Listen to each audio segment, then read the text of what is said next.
Demand ఎక్కువ ఉండి supply తక్కువ ఉండే దానికి ఉన్న విలువ ఇంకా దేనికి ఉండదు.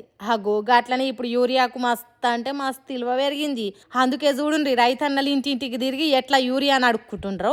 అమ్మ ఇంత ముద్దయ్య అయ్యా జర గాసం పోయాయి అని బిచ్చమెత్తినట్టు ధర్మం తల్లి పిరికెడు యూరియా పోయమ్మా, నీ కొడుకుల బిడ్డల పెండ్లిళ్ళు తొందరగా అవుతాయి, ఓ దోసెడు యూరియా పెట్టమ్మా, మా పంటలు ఎర్రబడుతున్నాయి, దాన్ని చూస్తే మాకు ఏడుపులు వస్తున్నాయి, ఒక్క పావు కిలో యూరియా పెట్టి పంటను కాపాడుండ్రమ్మా అన్నట్టు సంచులు పట్టుకొని ఇంటింటికి తిరిగి బిచ్చమెత్తుతున్నారు.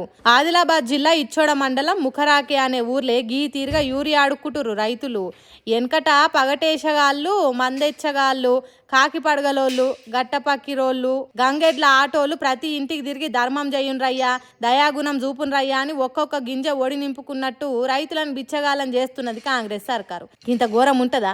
రోజు రోజుకు బంగారం రేటు పెరిగినట్టు దినదిన యూరియా కరువు పెరుగుతుండే వరకు యూరియా దొరికినోళ్ళను బతిలాడి బామాలు అడుక్కుంటుండ్రు. రైతులను బిచ్చగాలం చేసిన సర్కార్లు ఈ దునియాల కాంగ్రెస్ బీజేపీలు తప్ప ఇంకోటి ఉండకపోవచ్చు కదా. గ్రేట్ సర్కార్లు కదా, ఏమంటారులా?